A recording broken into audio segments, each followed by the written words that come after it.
Imagine a city street after the sun has gone down. The world isn't dark, not at all. Instead, it is painted with light. Rivers of electric color flow through the canyons between tall buildings. Signs buzz and hum, bathing the sidewalks in a warm, inviting glow. A diner sign flashes in brilliant ruby red.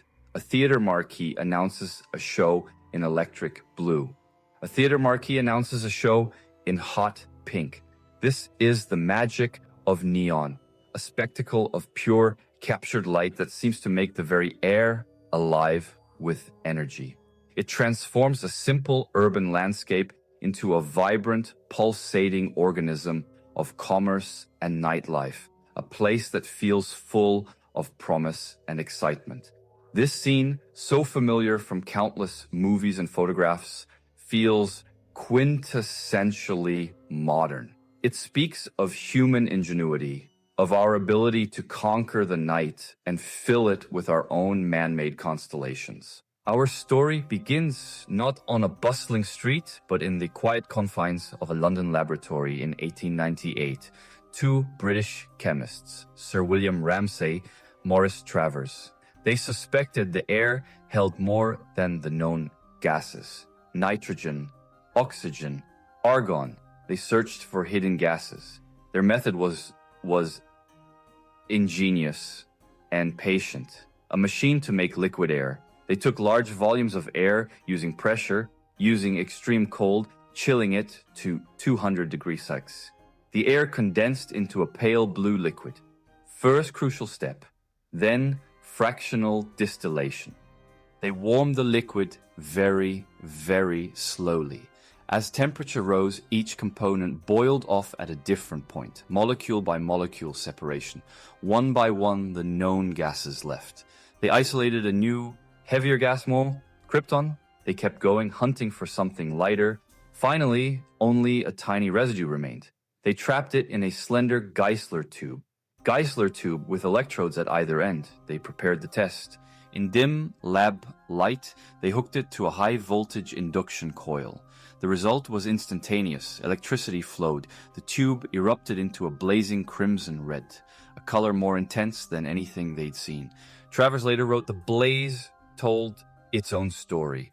They knew at once it was new." So, what exactly is this remarkable substance that put on such a show for Ramsay and Travers? Neon belongs to a very exclusive club on the periodic table of elements known as the noble gases. Helium, argon, krypton, xenon, located in the far right column of the table. They are called noble because they are famously aloof and non-reactive. Their atoms have a full outer shell of electrons, which makes them chemically stable and content. They have little to no desire to bond with other elements to form compounds, preferring to remain as solitary, independent atoms, colorless, odorless, tasteless. You could walk through a cloud of it and never know it was there. It is also incredibly light. Only hydrogen and helium are lighter.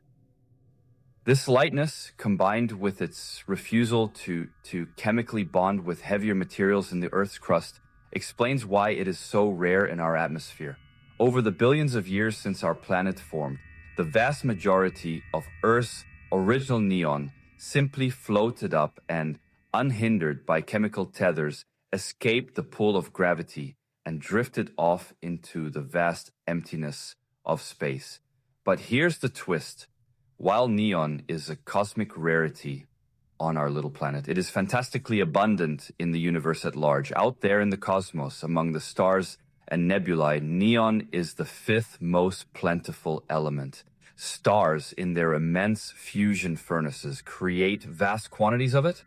When we look at distant glowing clouds of interstellar gas through our telescopes, much of the reddish glow we see is the signature light of energized neon atoms.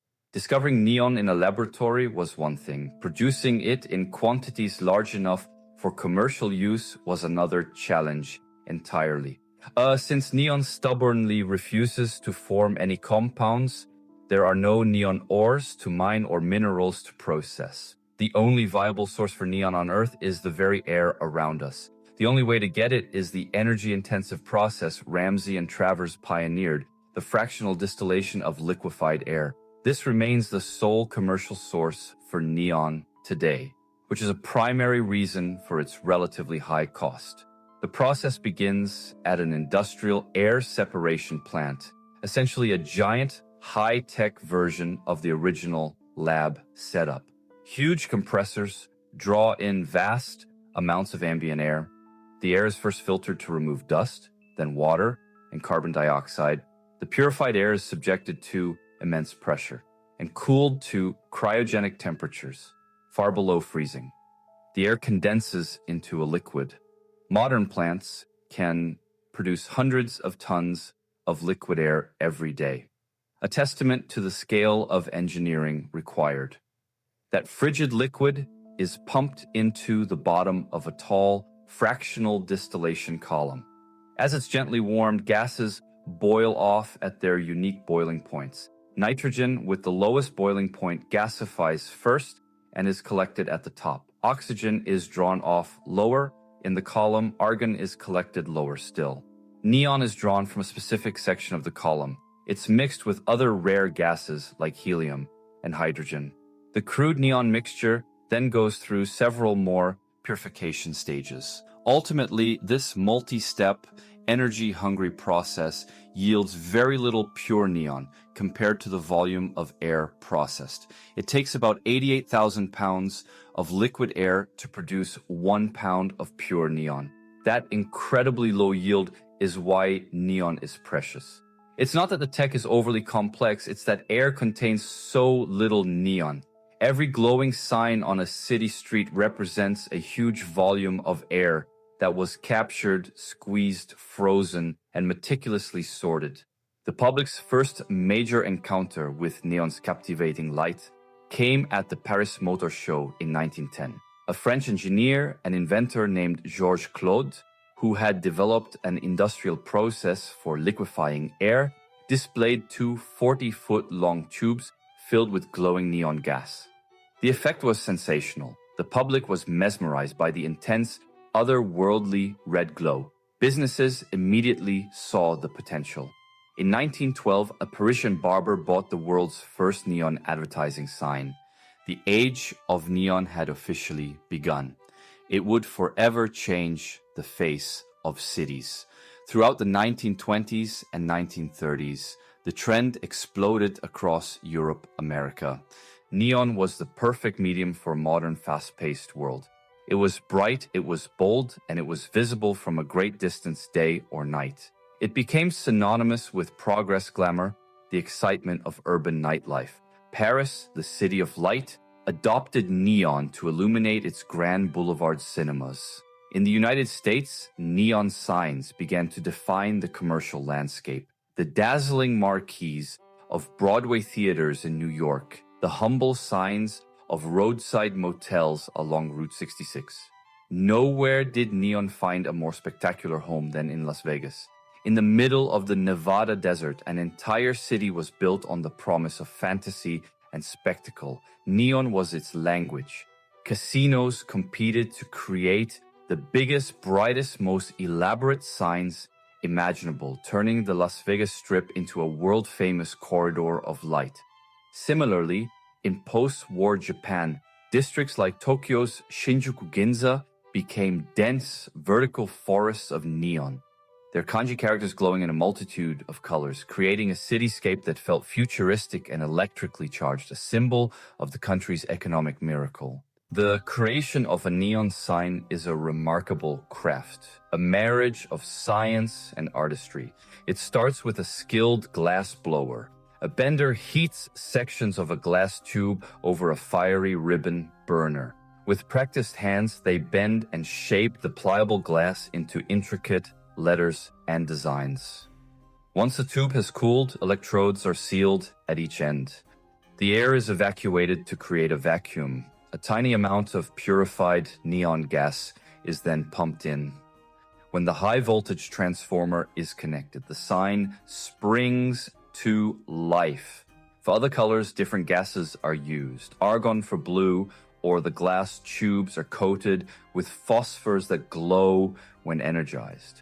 While neon is most famous for its role in advertising and art, its unique properties have made it surprisingly useful in scientific and technical fields. Its brilliant, reliable glow is not just for catching the eye of a passing customer. One of its earliest uses was in high-voltage indicators. A small neon glow lamp will light up in the presence of sufficient voltage. That made it essential in early electronic test equipment and as indicator lights on control panels. The gas also played a role in early electronics development.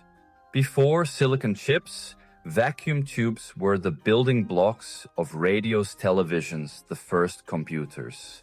Some tubes, called thyratrons, were filled with neon to regulate currents. The iconic Nixie tube used glowing neon numerals to display information.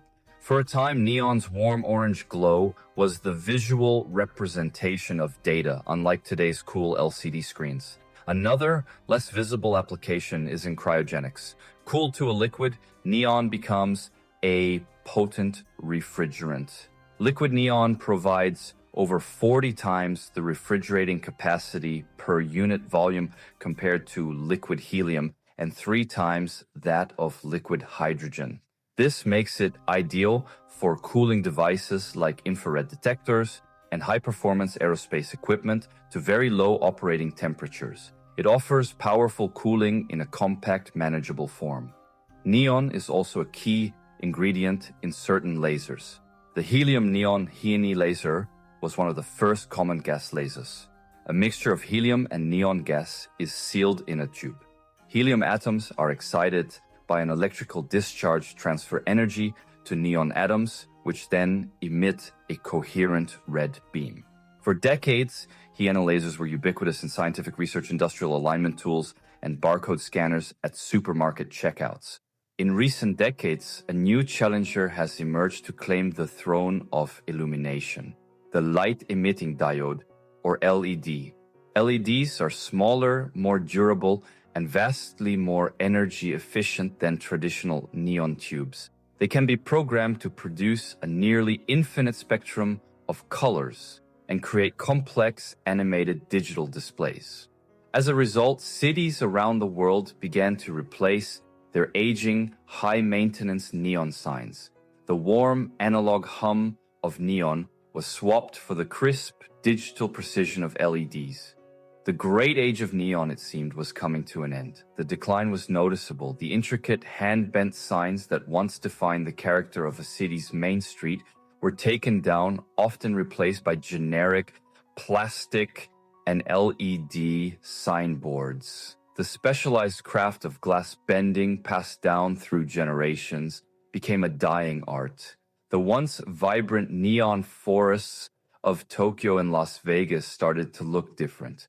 Their soft glow punctuated by the sharper, colder light of massive LED screens. For many, this shift represented a loss of character and soul, a trade-in of handcrafted charm for efficient but impersonal technology. And yet neon has refused to disappear completely. It holds a powerful nostalgic value, a cultural resonance that LEDs, for all their technical superiority, cannot replicate. Its gentle, continuous glow, what artists call a line of light, has a warmth and depth that many people find more aesthetically pleasing than the pixelated light of an LED.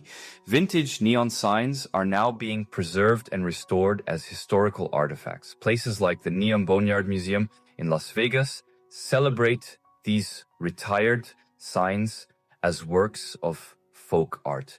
The glow has also found a new life in art galleries and high-end interior design.